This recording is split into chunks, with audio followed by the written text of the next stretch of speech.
Okay guys, meeting kami ngayon dito sa DC, Mexico. And then after meeting namin ito, tawanan kami. Apakasasaya nila, no?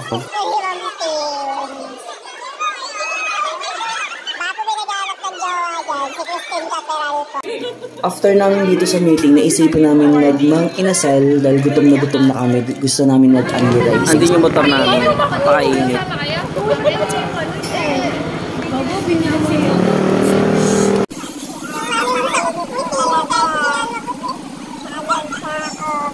So ito guys, kakain na kami. Sini po natin. Dami yan ha, sobra to. Kain ng tropa. Kain ng kabilang tropa.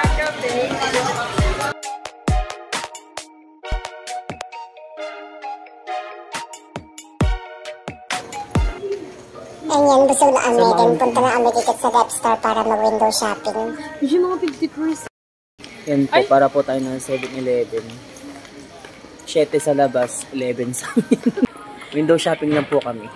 7 sa labas. May sahod na po kami pero nag-window shopping. Dahil busog na kami, isipan nilang matulog dito sa loob ng SM Department Store. Yan naman si Ma'am Christine Caperal. Woke up like this. Naisipan namin mag-halo-halo pero dito kami napunta sa chicken pastel. Then umorder na rin kami ng mga shakes. So ito, ano po masasabi niyo sa may chicken pastel? Sarap nito. Sarap. Busog na po yung mga itik. Yun, yung payat na itik.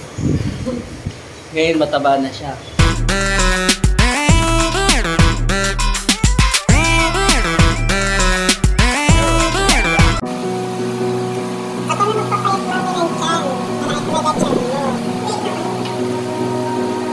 You melt the ice behind my soul.